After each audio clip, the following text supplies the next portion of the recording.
Okay, Emma, is it just me or is there a lot of psychological thrillers out there? It's not just you. There are a lot of psychological thrillers out there. Because But they're good. The caliber is really good. It really is good, but I guess that is the year for it. Third one we see this year was Source Code. Yeah, and I really liked Source Code. I did too.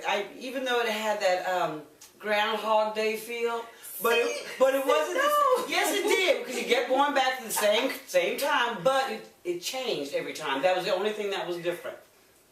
It wasn't a comedy either, And it wasn't a comedy. see, for me, Groundhog Day was not the first movie that came to mind. It was 12 Monkeys.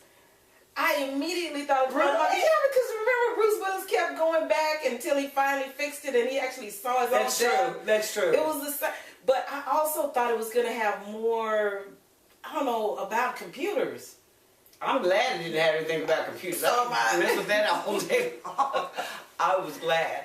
But just the name Source Code, that's the reason I thought it was going to be more about computers. But that is so funny because I knew it was going to be relative to some other movie we'd seen. But it was 12 Monkeys. I was just sitting there going, where's the cockeyed Brad Pitt? The cockeyed Brad. Remember? What? The googly eyes.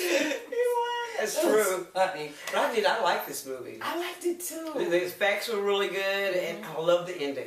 And I mean, I put it right up there with the other one that we saw, The Adjustment Bureau. It was, it's just amazing to me this time. And Limitless. Yeah, it was that good. we are getting some really good movies in the spring. So I'm excited about what's coming in the summer. Yeah, and I'm glad that they're not. Well, one, comic book movies, because we're gonna see a lot of them this summer. Yeah, that's true. You know, those formula films. These are creating their own formula. Yeah, they basically. are. So, they are. And I think it started with Inception. I love the fact that there's so little predictability in some of them now. I mean, because there's some things you can follow and you can expect. Right. But for the most part, they're coming out there with something totally new. I didn't predict this ending at all. Neither did I. It did leave me with questions, though. But then you get to a point at the beginning when you were like, okay, enough. Can we move on? And it was so funny because we're wasting time. I know. It was very symbolic. I liked it. It was very smart. Yeah, it was a very smart movie, but he knew he could come back. He always knew he could come back and get it right and fix it and whatever. Yeah, so he was very confident in that. Yeah. Regardless to discouragement, he knew. Yeah, he did know. So that was pretty good. It was wild. It did catch me off guard. There was some surprises in there. There was some. Like, but I did expect the bomber to be who the bomber is. Oh, I did too. That was from the first scene. I'm like, and it was so funny because when it happened, I was like, I knew it. I did. Oh, smug.